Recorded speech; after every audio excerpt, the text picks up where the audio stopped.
The Central Business District Urban Renewal Area includes 2 development agreements, AMH Real Estate and Tony and Allison Christensen, and those are the building that Anderson Company is in. And the loans downtown are the revolving loan fund that one thing it did was help rustics get started. The other one is the Sumner Avenue demolition project. And then, like I said, the Northwest Urban Renewal Area, that's our new one, and that has the Precision Tank Development Agreement. So that's what those urban renewal areas are for, and what the taxes that we get into the areas go to cover. And you can look at those on your, like I said, on your free time. If you have any questions, just let me know. Any questions?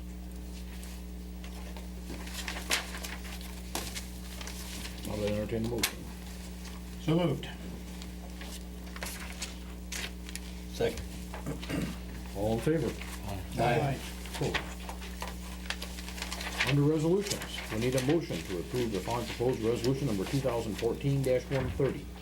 A resolution to provide funds for housing project administration in the amount of $28,140 should the city of Humboldt be the recipient of an Iowa Housing Fund grant from the Iowa Economic Development Authority. This will provide the necessary administrative match for the housing rehabilitation grant. The funds for all matching requirements with this grant come from the low and moderate income set-aside account that is funded with residential TIF projects. So that would be like the Eagle Ridge project and the Riverview Heights projects. The state requires that 38.8% of those tax increment financing property taxes get set aside into this fund to benefit low and moderate income housing. And this is one of the allowable uses. Move to approve. Second. Roll call vote. Goodell, Aye. Slater, Aye. Scholl, Aye. Rusher, Aye. Davis. Aye. Next, we need a motion to approve the following proposed resolution number 2014-131. A resolution providing funds for the rehabilitation of 2 additional homes in an amount not to exceed $74,598 for construction, general and direct administration, lead hazard reduction carrying costs, and temporary relocation. This portion of the funding goes towards completion of additional houses to increase the likelihood of the grant being funded by IEDA.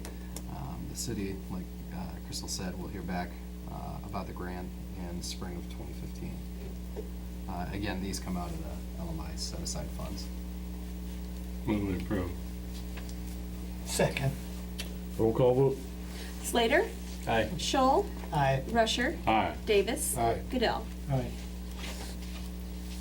Next, we need a motion to approve the following proposed resolution number 2014-132.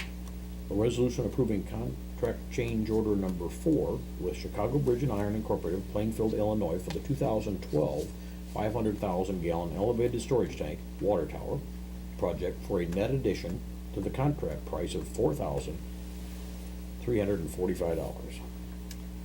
Sand from other maintenance work needed to be removed from the tower to continue work on the renovations. Painting of the tower's interior created some issues that were not included in the original plans. Additionally, obviously, one of the antennas is not functioning correctly. We're working to get that fixed. That was discussed during the People Service report. And there was a lot of back and forth on that, but I think we're getting to where CB&I will come in and resolve the issues. So after that, we can get to closing out this project. Move to approve. Second.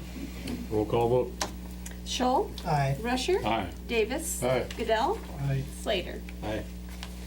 Next, we need a motion to approve the following proposed resolution number 2014-133. A resolution approving pay estimate number 12 from Chicago Bridge and Iron of Plainfield, Illinois, in the amount of $34,584.19 for the 2012 500,000 gallon elevated storage tank water tower project. This is one of the final payments. It essentially would release everything, but with the change order, you've got the addition of $4,345. So Well, we are paying out everything that's under the contract. The additional $4,345 will be the retainage to ensure that they make sure to come back and fix the $200 antenna. So, recommend payment on this, and then table the following resolution. Move to approve. Second. Roll call vote. Rusher. Aye. Davis. Aye. Goodell. Aye. Slater. Aye. And Scholl. Aye. We need a motion to table the next motion then? Yep. Move. Second. We can do a roll call vote on that too. Roll I guess, call. just to make it official. Davis. Aye. Goodell. Aye. Slater. Aye. Scholl. Aye. Rusher. Aye.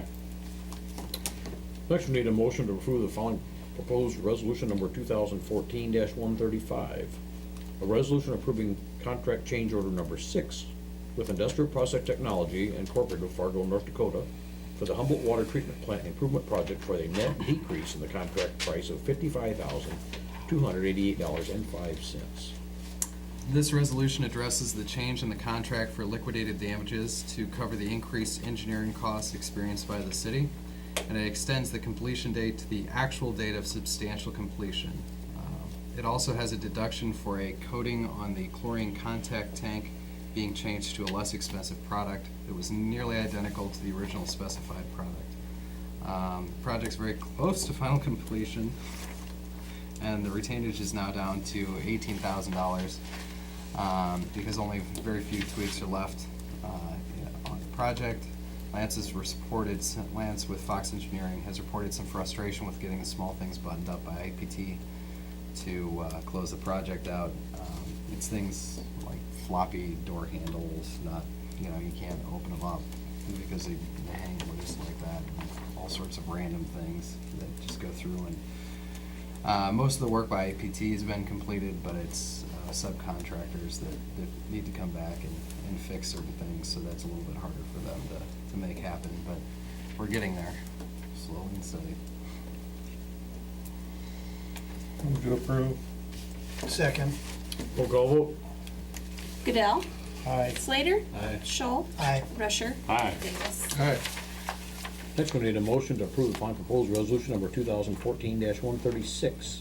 A resolution approving pay estimate number 26 from Industrial Process Technology Incorporated of Fargo, North Dakota for the amount of $40,251.63 for the 2012 Humboldt Water Treatment Plant Improvement Project. This payment reflects the released retainage the state requires when corresponding work on the punch list is finished. This is what brings it down to a little over $18,000 in retainage left on the project. There's a few significant things, like I said, most of it's pretty small. The retainage is twice what the engineer believes the scope of work is, so that means we're down to about $9,000 with the work that needs to be finalized. Move to approve. Second. Roll call vote. Slater. Aye. Scholl. Aye. Rusher. Aye. Davis. Aye. Goodell. Aye, sorry. Next, we need a motion to adjourn the city council meeting at 6 p.m. So moved. Second. All in favor? Aye. Aye. And we need a motion to come to order as Drainage District 13A trustees at Move. 6 o'clock. Second. All in favor? Aye. Aye. Opposed. Next, we need a motion to approve the relocation of a drainage tile at the site of proposed construction on 8th Avenue South. All costs of the project will be the responsibility of the contractor. Okay, I'm gonna pull this up for you guys so you can see kind of what we're looking at here. This green line reflects the movement of the drainage DD13. This is the 2 townhomes that they're seeking to build, or that they are building down on 8th Avenue South. The existing storm line runs underneath one of the townhomes, the sixplex, and so they want to jog that out about 20 feet to get it out of the footprint of the building and put it near the, it's not right next to it, but near the sanitary line that runs through there. This does come up. It is a branch off of DD 13. It's not the main line. It's just one of those small lines that comes off to the side, that's included in the drainage district. It's probably a substantial improvement compared to what's actually there. These lines are really, really old that run through there, and we've had problems with them in the past. You can see what they're planning on using there. You've got, INS drew up the plans for the relocation. You've got an intake going in at both points where it's tying in, and then there's also some retention that's built into it. It should carry a 1-inch coefficient for the drainage in the area. And so that'll reduce all of the flow off of this site that previously went to that field. So that'll help because there is a lot of water issues down as you go further south from there. And I know, Dan, you said even north of there's some water issues. So keeping this tile running clean and replacing, about a 350-foot run of it is probably a pretty good improvement from what's there. Is that in a city easement or is that in your backyard? That'd be running right in the sanitary easement then at that point. So,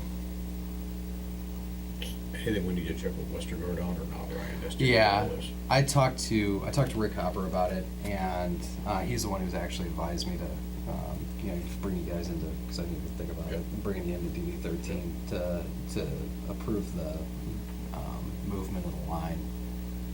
He said, outside of, with all the costs being borne by the contractor, he said it's just a matter of approving that it gets moved over. And then he said, have an INS send him the plans once, the as-built once it's done, so it can be recorded with the county. He said that's all. INS will actually check out those they're doing it to make sure it's done correctly and Mhm. stuff, okay. Concern I'd have. Mhm.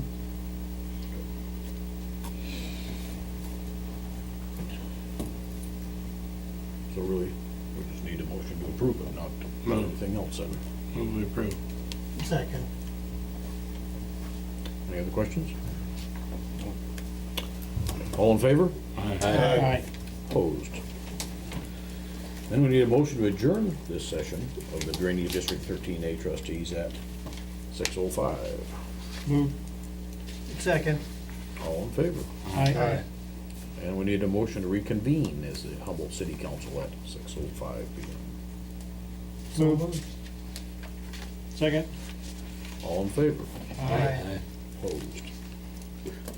That's the last of our rescheduled items, Aaron. Just a few things to talk about. One of the FEMA grants has been finalized. This will reimburse the city for $8,463.40, which is the berm costs for the construction of the berm on the south part of town during the disaster. On disaster 9th Street proclamation. South. Yeah. And so that area down there, and then it'll also cover the pumping costs. They give a reimbursement for what the rental rate of the pumps that the city purchased after, was it 2009? They were bought. Would've been 9, yeah. So the big blue pumps that we Yep. set out for bypassing when the sanitary system gets inundated with rainwater to the point that it starts failing. And so that was I think that was about $5,000 of the reimbursement was for the pumps. So anyway, a total of a little over $8,400 that'll come back to the city. So that's some good news there. One of the report that the sanitation position is currently open. We're currently accepting applications. We'll be closing that very soon and reviewing those.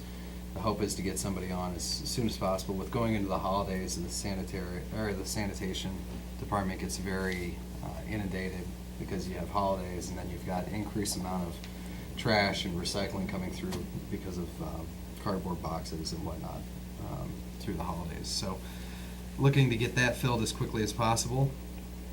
And then the sidewalks. Talked with Bob Wagner about the sidewalks. We'd had the conversation at the previous meeting that the sidewalks needed to be completed. They have failed to perform over the last 2 weeks and get the sidewalks fixed. Obviously now we're in frost. There's not a whole lot that they can do. Bob Wagner's comment to me was that Bruce did put some insulation in a few of the ones that were formed. The rest he's planning on filling with rock to make them passable over the winter and come back in spring. Obviously, this is not going to make a lot of folks happy. Working as much as we can to try and figure out what to do in this situation, but I mean, it's gonna be up to the council to make decisions. But Bob admitted that they've failed to perform on this project, Granted, there's been some pretty extraordinary weather as far as early winter and whatnot, but, there still are a lot of concerns coming into City Hall, and I'm sure you guys are hearing it too, so.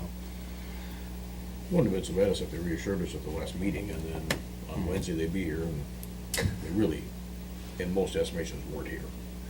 I think that's a disappointing for what the council's had to go through and stuff, is that they just didn't perform what they said they'd do. I thought we were gonna see several guys here. They even came to my shop, or John did, and assured me they were gonna give some of their crew to help with the project, and apparently what little they got done wasn't many people there anyway, so.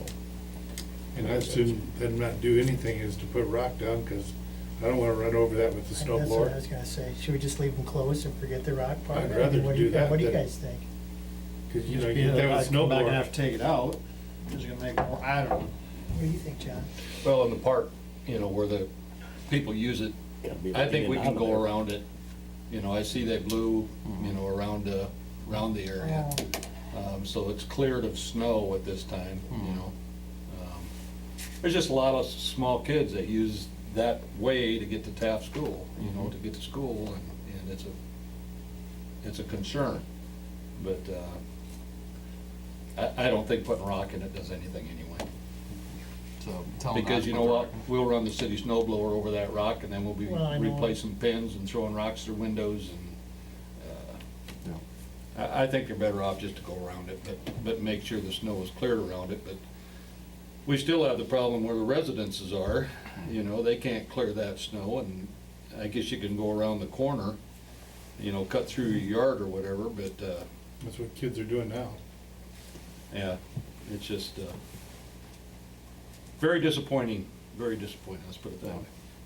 I mean, there's gonna be replacement of, I think that it would be out of line to ask for, seeding costs for people's yards that have been ripped Right. up with this. And the thing is, it's gonna come down to a conversation of, we're already gonna have liquidated damages because the city crews had to remove a gigantic pile of sand that was dropped on the road. On the We couldn't street, move, we couldn't move snow with that sitting where it was at, and so we had to move that, so whatever costs borne on that, I would ask the council to consider it as liquidated damages. But, seeding costs, the parks are gonna have to be reseeded where they run those blowers over it constantly. Mhm. I mean, now, I think that there's a lot of things that